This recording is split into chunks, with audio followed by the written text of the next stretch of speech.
Okay, so here's what it looks like after mowing with the F series right around the pond here. You can get pretty close. This pipe right here is for a rope swing.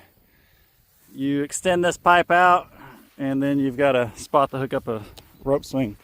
Anyways, I really need to get the weed eater down here and go around, but it's not bad. The F series can go around it pretty good. You can reach out there a little ways.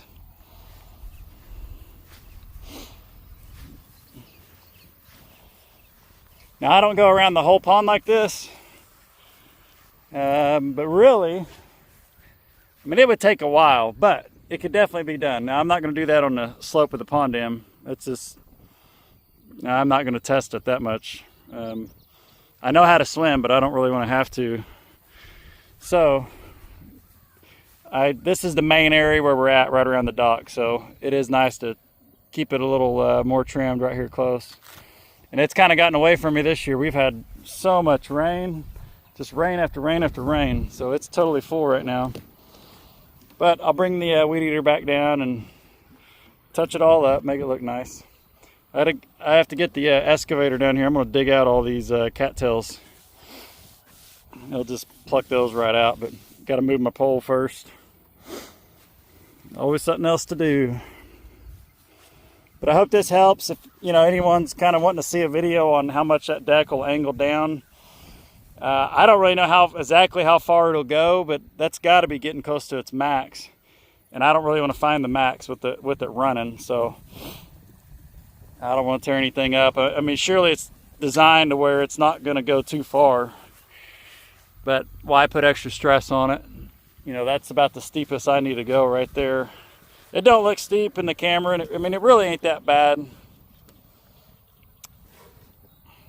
It sure is nice to be able to reach out there like that. And it's four-wheel drive too. I didn't have the four-wheel drive on here. I put it on right here. It felt a little steeper. And it's got tons of weight on the front, but I just don't want any spin at all.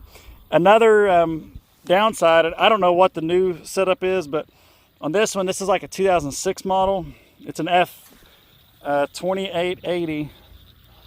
The brake is on the right hand side, which is the same as the pedal. This over here is the differential lock. That's your brake. This is your forward hydrostat. This is your rear reverse. That right there, it'll set your parking brake. So when you're on a slope like that, it's really nice to be able to slightly hold the brake as you're feathering the hydrostat. Because there's that period where you're going forward and then you want to go back. You have to let off the pedal, or you got to go real fast backwards and it kind of jerks. If you ease into that brake pedal and then you start going backwards, it just makes that transition way smoother. And that only really occurs when your machine's, when it's angled downhill. When the whole thing's going down, you got all that weight trying to go down. That brake really, really helps. My first BX, which was a BX 2350, it had the brake on the same side as the Hydro. I did not like it. That was actually one reason I upgraded.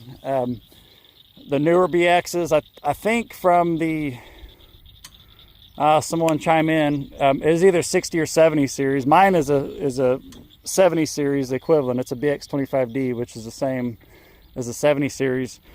It's got the brake on the left side and the Hydro on the right, so you can feather when you get on those hills and all your weight's heading downhill. You're able to kind of feather that brake pedal. So I don't know what the new ones are, but maybe they moved it over. So anyways, that's what it looks like after mowing. Does good. It's my damn mower.